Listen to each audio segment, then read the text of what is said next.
പ്രസവ ശസ്ത്രക്രിയയ്ക്കിടെ വയറ്റിൽ കത്രിക കുടുങ്ങിയ കോഴിക്കോട് സ്വദേശി കെ ഹർഷീനയുടെ ദുരിതത്തിന് അറുതിയില്ല.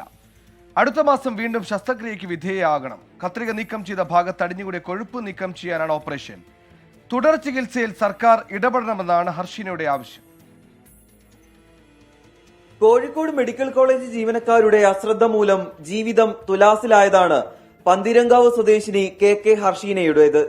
വയറ്റിൽ കുടുങ്ങിയ കത്രിക നീക്കം ചെയ്തിട്ടും ആരോഗ്യ പ്രശ്നങ്ങൾ വിടാതെ കൂടെയുണ്ട്. വയറിനുള്ളിൽ വീണ്ടും കൊഴുപ്പടിഞ്ഞുകൂടി.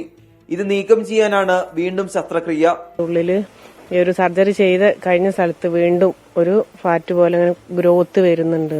അപ്പൊ അത് റിമൂവ് ചെയ്യണമെങ്കിൽ ഒരു സർജറിയും കൂടെ ചെയ്യണം.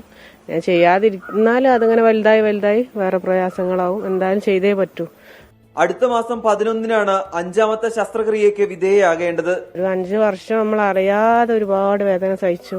പിന്നെ ആ ഒരു സാധനം എടുത്തു. അത് കഴിഞ്ഞിട്ടും വേദനകൾ തന്നെ.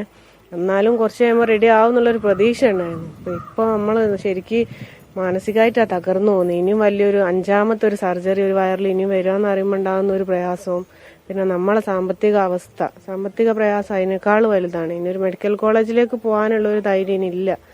കോഴിക്കോട് മെഡിക്കൽ കോളേജിൽ നടത്തിയ പ്രസവ ശസ്ത്രക്രിയക്കിടെയാണ് ഹർഷീനയുടെ വയറ്റിൽ കത്രിക കുടുങ്ങിയതെന്ന് പോലീസ് കണ്ടെത്തിയിരുന്നു. 2 ഡോക്ടർമാരെയും 2 നഴ്സുമാരെയും പ്രതി ചേർത്ത് കോടതിയിൽ കുറ്റപത്രവും സമർപ്പിച്ചിട്ടുണ്ട്. വൈകാതെ വിചാരണ നടപടികൾ ആരംഭിക്കുമെന്നാണ് സൂചന. 24 കോഴിക്കോട്.